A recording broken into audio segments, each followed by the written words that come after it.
This is a video overview of this tool, and this is the Gransfor wildlife hatchet. And I feel really bad for reviewing this thing inside because really this is designed to be used outside.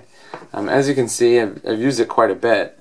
This part of the blade, or this part of the axe, normally comes mirror polished convex grind, and I've used it quite a bit. This part still has the raw steel forging marks on it, and just sort of stays that way. Overall, I have to say that I've been incredibly impressed with this. This is my first really nice hatchet, and I've had hatchets before, but mainly they were bought at the hardware store, and they are garbage. And I didn't realize how garbagey they were until I started using this thing. This thing is just an incredibly well-made tool. The steel here is a Swedish steel. The handle is a nice ash handle, really great straight grain. It's got a nice contour to it. It feels great in the hand. There's this little beak down here to let you get a lot of leverage and swing this pretty hard.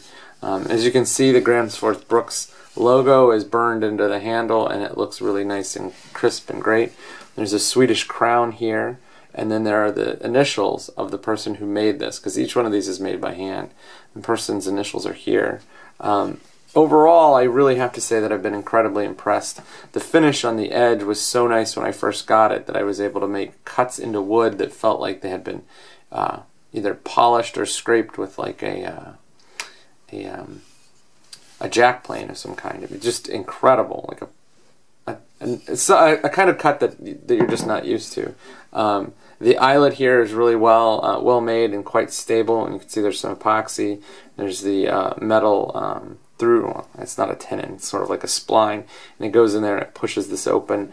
There's no movement whatsoever on this handle. I mean, I've used it quite a bit, and there's no movement at all. You can see I've used it enough to sort of put some sweat marks onto the wood itself. You can see the discoloration. There's like a color here, and then there's color here. This is really where you end up gripping the hatchet. I would say that if I was to do this again and I was going to make this my only tool, I'd probably go with the small forest axe, because then you have enough clearance. It's a little bit longer. It's probably, you know, this much longer. And you have enough clearance to really go at it. But the hatchet's fine. I mean, the hatchet does exactly what a hatchet's supposed to do. You can chop down small trees with it. You can delimit a tree quite easily. And I really do, really like this. I mean, this is just a great tool. Another thing that's cool is it comes with this very nice, basic, plain leather sheath. Nothing fancy, nothing crazy. It just works. And what you do is you take it and you hang it behind your belt, and your belt goes through here. And so you snap this around your belt, and it holds it in place really well. I mean, you're never going to lose your axe.